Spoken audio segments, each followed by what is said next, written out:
স্বাধীনতা সমস্ত প্রশ্নে যেন কোনো আপোষ না করি। আজকে এই হোক আমাদের এখানে প্রতিজ্ঞা। আজকের এই দিনে বাংলাদেশের জন্য, বাংলাদেশের সেনাবাহিনীর জন্য একটি কালো দিন।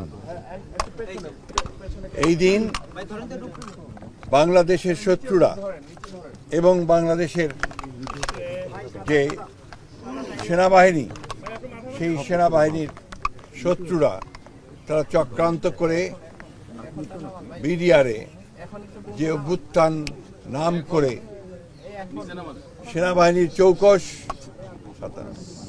57 জন সেনা কর্মকর্তাকে নির্মমভাবে হত্যা করে এবং একটা তছনছ করে দেওয়ার একটা অবস্থা সৃষ্টি করে সমগ্র নিরাপত্তা ব্যবস্থাকে। এটা বাংলাদেশের শত্রুদের উদ্দেশ্য ছিল, প্রধান উদ্দেশ্য ছিল বাংলাদেশের নিরাপত্তা ব্যবস্থায় আঘাত আনা এবং বাংলাদেশের সেনাবাহিনীর যেন মনোবল নষ্ট হয়ে যায়, যেন তারা দুর্বল হয়ে যায়। সেই কারণে এই ঘটনা হয়েছিল। সবচেয়ে দুর্ভাগ্যের বিষয়, তখন যারা রাষ্ট্র ক্ষমতায় ছিলেন, হাসিনার নেতৃত্বে আওয়ামী লীগ, তারা অত্যন্ত পরিকল্পিতভাবে এই ঘটনাটির সঙ্গে যোগ সাজেশ করে যথাসময়ে যথাযথ ব্যবস্থা গ্রহণ না করে তারা এই ঘটনাগুলো ঘটতে দেন। 2 দিন ধরে বিডিআর পিলখানাতেই হত্যাযজ্ঞ চলে। তার যে পূর্ণাঙ্গ সঠিক নিরপেক্ষ তদন্ত, সেই তদন্ত হয়নি। আমরা সরকারকে ধন্যবাদ জানাতে চাই যে সরকার অন্তত সেনা দিবস হিসেবে ঘোষণা করেছেন এবং আমরা আশা করব, প্রত্যাশা করব যে এটার পূর্ণাঙ্গ সঠিক নিরপেক্ষ তদন্ত করে সঠিক বিষয়টিকে উদ্ঘাটন করা এবং যারা দায়ী তাদেরকে তাদের শাস্তি নিশ্চিত করা, তদন্তের মধ্যে বিচারকে নিশ্চিত করা।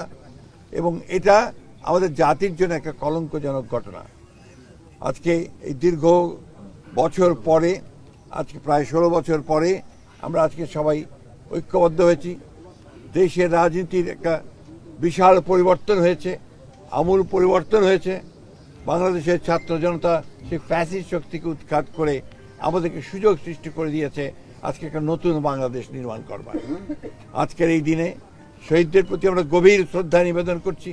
আমাদের দল, বাংলাদেশ জাতীয়তাবাদী দল, আমাদের চেয়ারপারসন দেশনেত্রী বেগম খালেদা জিয়া এবং আমাদের ভারপ্রাপ্ত চেয়ারম্যান জনাব তারেক রহমানের পক্ষ থেকে আজকে আমরা এখানে এসেছিলাম তাদের প্রতি শ্রদ্ধা জানাতে। এবং আমরা এই প্রত্যাশা করব যে তাদের এই আত্মত্যাগ যেন কখনো বিফলে না যায়।